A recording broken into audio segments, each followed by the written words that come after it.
Halo, kembali lagi di Dreadwise bersama gue Dokings Mainkins.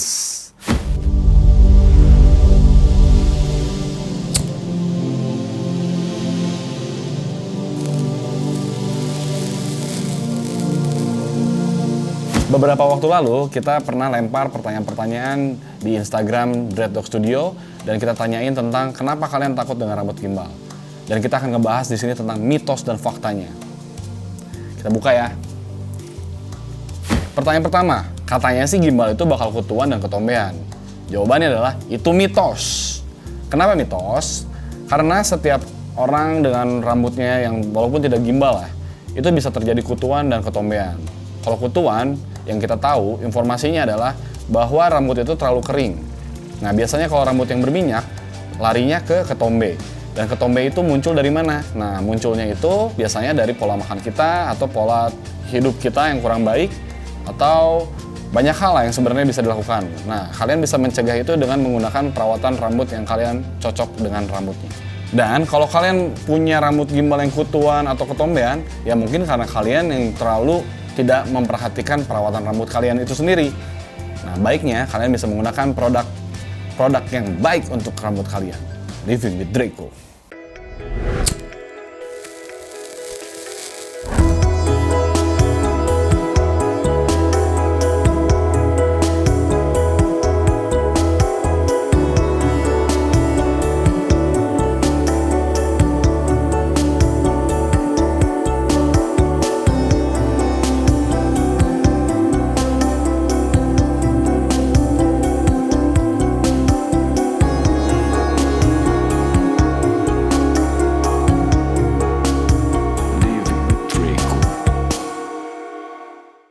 Yang kedua, katanya orang gimbal itu nggak pernah keramas. Kata siapa?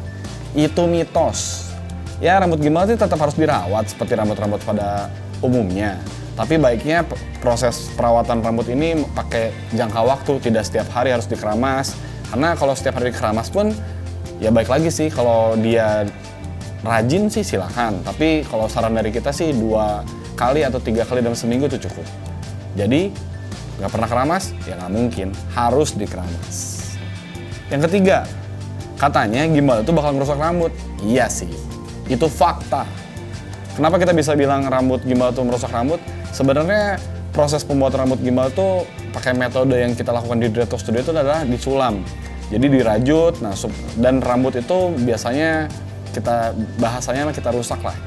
Dengan kerusakan rambut itu resikonya adalah rambut jadi patah-patah, rusak, rontok, dan banyak hal yang bisa terjadi dengan rambut gimbal. Tapi rambut gimbal ini punya value lebih. Selain dari kerusakannya, ya tetaplah pasti ada resikonya. Tapi tetap keren kok. Yang keempat. Wih, ada telepon nih. Ya? Apa? Gimbal itu susah diterima oleh lingkungan? Iya sih. Tapi enggak, itu sebenarnya mitos. Sebenarnya kita baik lagi sama diri kamu kayak gimana, kamu sama lingkungan, ngejaganya. Dan rambut kan cuma sekedar mahkota, jadi kita jaga aja. Baik lagi sama attitude kita sih sebenarnya. Ya, oke. Yang kelima, gimbal itu katanya ngerawatnya susah. Ini agak sulit sih. Ini tergantung sama customernya, sama pengguna rambut gimbal. Ini antara mitos dan fakta sebenarnya. Tapi kita baikin lagi sih sebenarnya sama orang itu tersebut, sama seperti tadi diterima oleh masyarakat. Jadi kalau misalnya cara ngerawatnya sih balik lagi sama cara kita bisa ngatur waktu sama kedisiplinan kita sama perawatan itu sendiri. Kurang lebih seperti itu. Jadi kalian suka yang mana nih? Baik lagi sama kalian sih, apakah kalian menikmati prosesnya atau kalian mau susah-susah dengan rambut gimbal? Tergantung sih. Yang keenam, katanya gimbal itu keturunan. Kalau di Dreaddog Studio sendiri sih kita bahasnya bahwa gimbal itu adalah lifestyle. Tapi kalau masalah keturunan, ada beberapa sejarah tentang menceritakan tentang rambut gimbal. Kita ambil contoh di Indonesia adalah Dieng.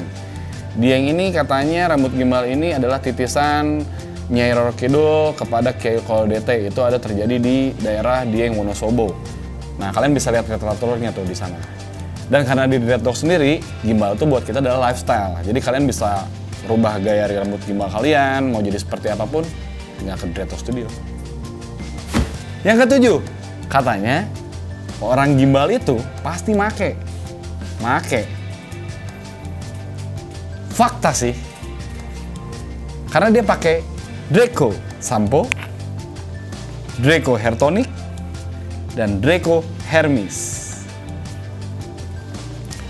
Ada kali. Dan yang terakhir, gimbal itu harus panjang dulu. Bukan harus panjang dulu sebenarnya. Panjangnya cukupnya untuk digimbal. Kalau datang ke Dreadlock Studio, kita bisa cocokin sih. Minimal 8 cm kamu bisa digimbal. Nggak ragu kan? Datang aja ke Dreadlock. Go! Oke Dreaders, itu tadi seputar mitos dan fakta yang sudah kita himpun dari pertanyaan yang ada di Dreadlock Studio Indonesia. Dan kalian pengen tanyain tentang apapun yang ada di Dreadlock, kita bisa hadirkan di Dreadvoice selanjutnya. Oke Dreaders, yang mau tanya-tanya lagi boleh komen di bawah ya. Dan yang terakhir, jangan lupa pakai ya. Pakai ini. Ada keles.